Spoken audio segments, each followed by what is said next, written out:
You know that weird feeling when you read a message and something seems off? That gut feeling that says something's not right here? Well, your instinct is correct. The person is lying, and I'm going to prove to you in the next few minutes how to discover any lie on WhatsApp, even without seeing their face. Actually, signal number 4 that I'm going to show you is so revealing that my friend discovered a 2-year affair just by observing her husband's voice messages. And the worst part? He had no idea he was giving himself away. Before we start, let me tell you something. 65% of lies today happen through text messages. It's no longer eye to eye. It's eye to screen. And you know why? Because the liar thinks they're safe behind their phone, that they can think, edit, calculate every word. But that's where they're wrong. Digital lies leave more tracks than face-to-face lies. You just need to know where to look. And that's exactly what I'm going to teach you now. Signal number 1. Pay attention to this. When someone is lying through WhatsApp, the response time changes drastically. It's not about taking long or responding quickly. It's about the broken pattern. Let me explain better. The person always responds to you within minutes, but when you ask, "Where were you yesterday?" they take 2 hours? Lie. Or worse, they respond instantly to something that would need reflection. Also a lie. Carla from Belo Horizonte sent me a perfect case. Her boyfriend always took about 10 minutes to respond. Normal, working. One day she asked, "Why did you get home late yesterday?" Response in 3 seconds. Meeting with the boss. Too fast for truth, too slow for innocence. She investigated. There was no meeting at all. The liar has 2 fatal problems with time. When they make it up on the spot, they respond too quickly because they already had the lie ready. They expected the question. When they need to build the lie, they take too long because they're creating the script, checking if they won't contradict themselves. Truth has natural timing. Lies have calculated timing. But the most revealing is when they send a long message after disappearing. Sorry for the delay, it's just that. And here comes a wall of text. Truth doesn't need a prologue. If they took long because they were in the shower, they say was in the shower. If they took long because they were driving, they say was driving. When it comes with elaborate introduction, justification before even answering, you can be sure they're buying time to lie better. Signal number 2. This one is so obvious, it's almost ridiculous when you learn to see it. The person who always writes ooh suddenly writes you completely? Who always sends voice messages now only types who used emojis now sends dry messages. The liar's brain enters formal mode. It's unconscious.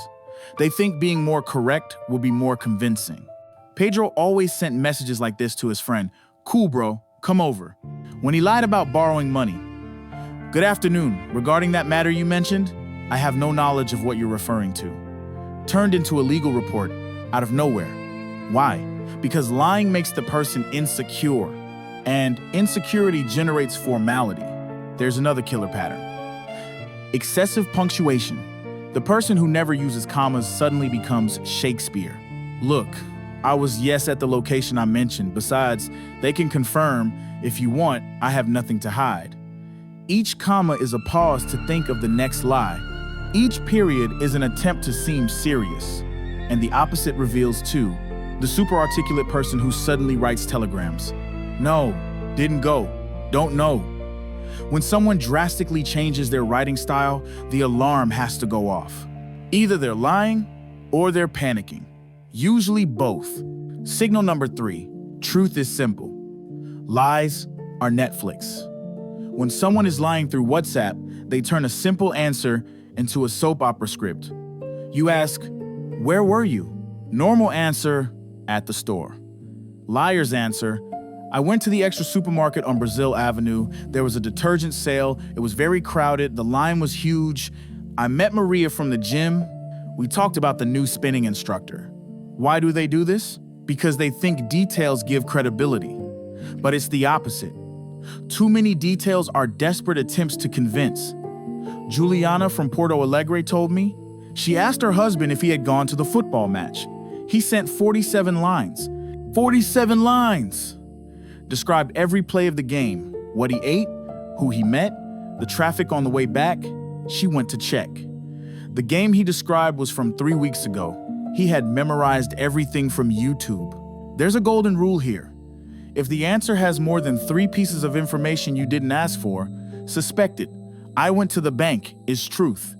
I went to the bank, it was empty. The manager helped me quickly. I took the chance to pay the bill that was due is a story. And stories are usually fiction. The worst of the detail-oriented liars is the one who sends location screenshots, photos without you asking, receipts without need. Truth doesn't need proof. Lies come with a complete dossier. Signal number 4. This is what destroyed my friend's marriage. A liar's audio has unique characteristics. First, the voice tone changes. It's neither higher nor lower. It's inconsistent. Starts normal, gets weird in the middle of the lie, returns to normal. It's a vocal roller coaster. Second, the pauses. Liars make unnatural pauses. I was at work, finishing that report. Each pause is the brain building the next part of the lie. Truth flows. Lies choke. Third, and this is killer, the echo. When someone records audio lying about where they are, the environment gives it away. Says they're in the car, but there's no traffic noise. Says they're at home, but the echo is from a different enclosed place. Says they're alone, but someone coughs in the background. My friend noticed her husband recorded audios in the motel bathroom. The echo was different from the office. Whenever he worked late, the audio came with bathroom echo. And the most obvious that nobody notices, audio that's too quiet or too loud. Liars either whisper so no one around hears, or shout to seem confident. Both give it away. Normal volume is truth. Strange volume is lie. Signal number 5. When you ask 2 questions and the person only answers one, lie. When they answer your question with another question, lie. When they change the subject out of nowhere, lie. Where were you and with whom? Answer. I was at Joao's house. And the with whom part? Gone. Ignored. Because answering would create contradiction or require more lies. So the liar's brain simply deletes part of the question. There's the classic counterattack too. Why didn't you tell me? Answer. Why are you suspicious of me? Didn't answer. Attacked. When someone turns defense into attack on WhatsApp, you can be sure they're hiding something. Innocent people answer.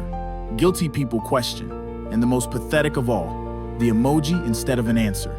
Did you go to your ex's house? Answer, 3 laughing emojis. Laughter isn't an answer, it's escape.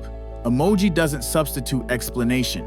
If the person sends stickers, memes, or emojis to serious questions, they're buying time or avoiding lying. Because even liars have limits.